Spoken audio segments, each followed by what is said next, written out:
should not hear unto this day. And David saith, let their table be made a snare. That is, the things that they feast on, the things that they delight in, that sustain them. It's actually a trap for them. They've wanted the wrong things. They've gone pursuing the wrong things. A snare and a trap and a stumbling block and a recompense unto them. Let their eyes be darkened that they may not see, and bow down their back always. So this is the situation according to God's purpose with the nation of Israel. He has blinded them so that they cannot see. But unless the Gentiles begin to think too highly of themselves, later on in the chapter, for as ye in times past have not believed God, neither have we in times past, yet now have obtained mercy. That's right. You didn't choose mercy. You didn't find mercy.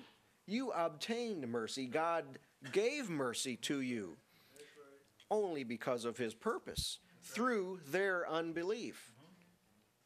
Although God does want each of us, and he has chosen each of us personally, you obtained mercy from God because you are necessary to his strategy and purpose in Christ Jesus.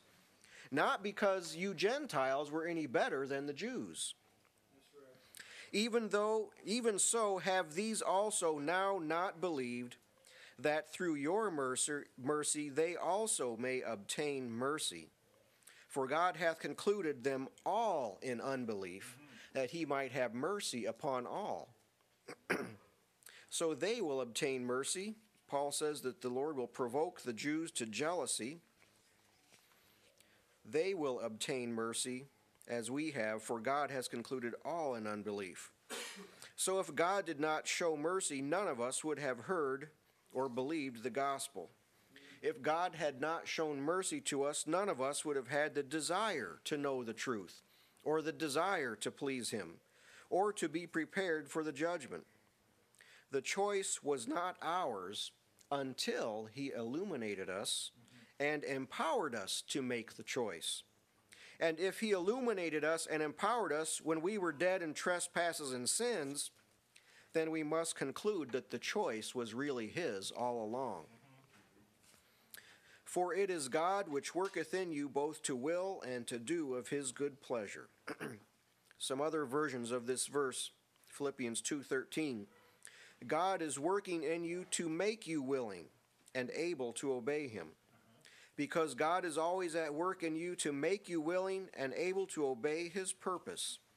It is God who produces in you the desires and actions that please him. And for it is God himself whose power creates within you the desire to do his gracious will and also brings about the accomplishment of the desire. Now there can only be one valid response to this, and that is the giving of thanks to God for his great mercy and grace. By him, therefore, let us offer the sacrifice of praise to God continually. That is the fruit of our lips, giving thanks to his name.